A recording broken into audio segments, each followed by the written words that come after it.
Welcome back. Now we shall continue to discuss the other entries during this period from April to June. In this lecture 10, we shall discuss about the certain other entries a business entity carries out during a particular period. Now we shall continue to do with the same examples, and this will help you to build up a concept which would be continuous in nature, and it will help you to understand the concept better. Now this is the same thing. This is the same P&L and same balance sheet which we have arrived at the end of the lecture 9. Now, as on 7th May, that is, now we are coming to the month of May. This is the balance sheet and P&L as on 30th April. Now, on 7th May, the company pays salary and electricity expenses through bank transfer.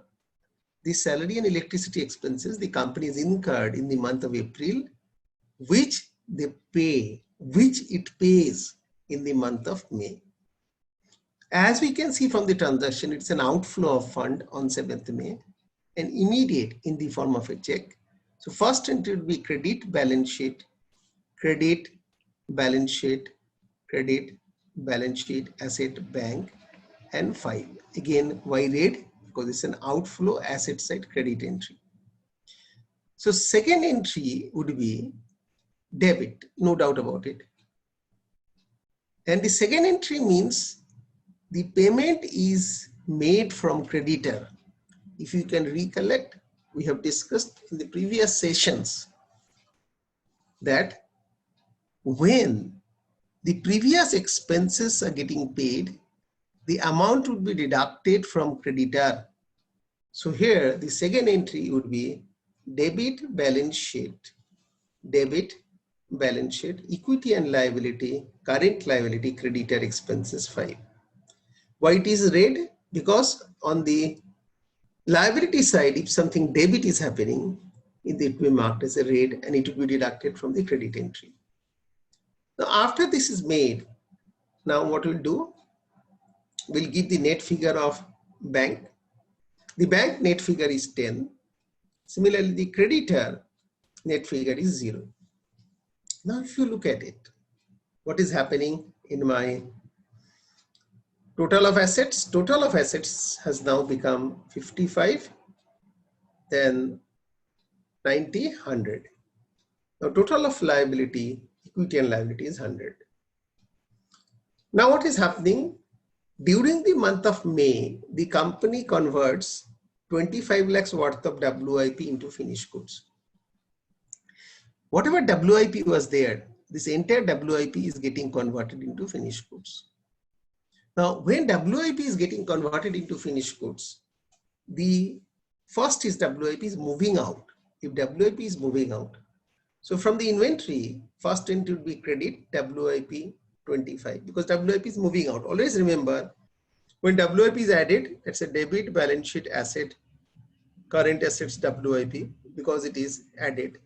Because inflow to the inventory is taking place. Now from the inventory it is moving out. Since it is moving out from inventory, it's an outflow. That's why first entry would be credit WIP 25.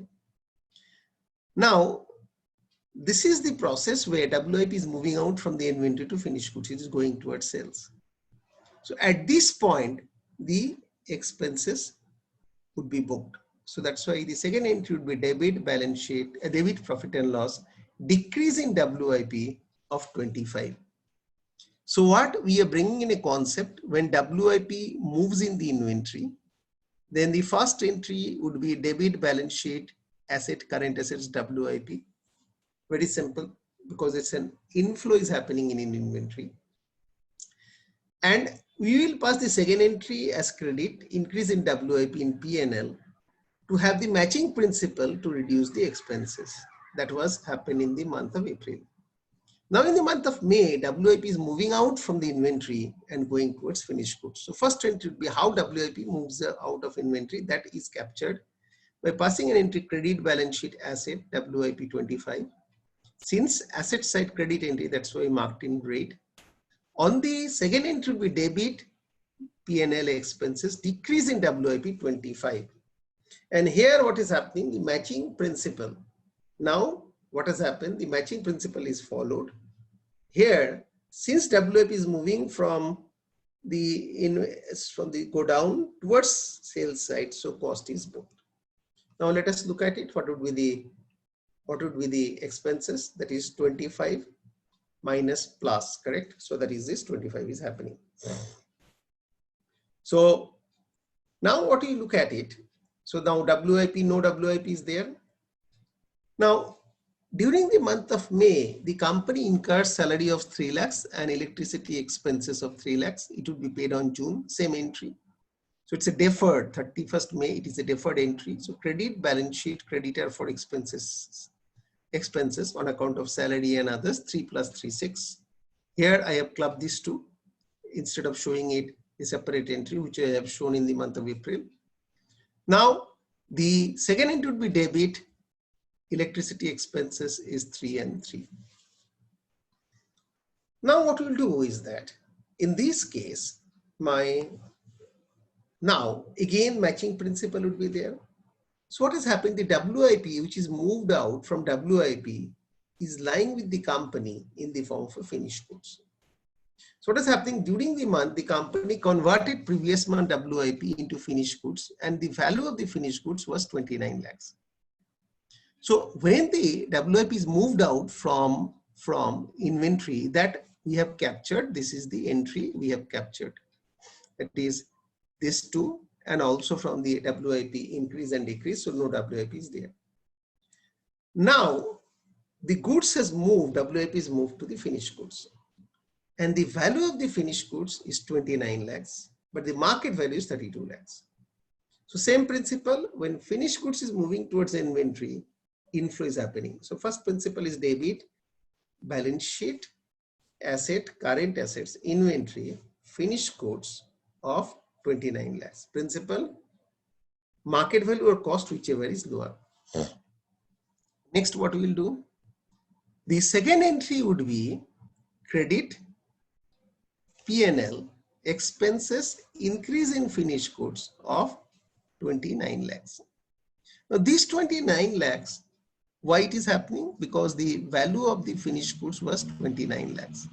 So if you look at it here, what we are showing it here is that this finished goods is actually the cost has happened. Now if you look at it here, so this is again matching principle is coming. Now during this month, the company consumes 10 lakhs of raw material, and these 10 lakhs of raw material and the WIP of 12 lakhs was valued as on May 31st, 2019. So what is happening? Now from the remaining raw material, it is consumed it. The moment it consumed, the entry would be same principle, moving from inventory, so outflow, credit balance sheet, asset, current assets, inventory, raw material 10. Now once it moves out, now where did we second entry? Second entry would be debit, P&L, expenses, consumption of raw material. Previously it was 20, now 10. So 20 plus 10 is 30. So second entry would be the consumptions have come. Now what has happened? Now this raw material has moved out from the inventory, but it is not being sold. It is lying in as a WIP. So now the WIP entry will come, same concept. When WIP is entering in the store, the inflow is happening. First entry would be now what has happened? Raw material 10 plus 10 minus 10. So raw material would be, no raw material would be there. Now WIP would be the debit, balance sheet, asset, current assets, inventory, WIP is 12. Now again, which entry it is? Matching principle. Now what will happen? The second entry would be look at it. The second entry would be credit, P&L expenses, increase in WIP of 12. So previously it was 25.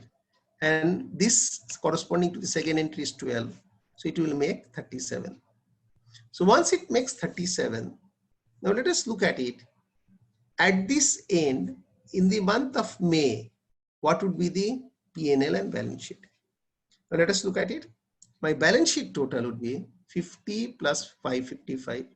55 plus 12, 67. 67 plus 29 is 96 plus 10, 106. On the equity and liability side, it is 106. So balance sheet, asset and liability is tallied. Now let us look at on the expenses side. Expenses side 30 plus 333 plus 235. 35 minus 12. 35 minus 12 is 35 minus 12, 23 plus 6, 29 and minus 29, 0. Now you see that means at the end of the May, how the balance sheet and P&L will appear for the case of this entity we have captured here. So we have crossed April month when the company started, and then May at the end of the May balance sheet and P&L. Now you can understand how easy it is to prepare P&L and balance sheet if we apply the principle what we have learned from the first 8 sessions. We shall continue to do other transactions, and at the end of the June, we will close the P&L and balance sheet for a particular period. Thank you very much for seeing this video of class number 10.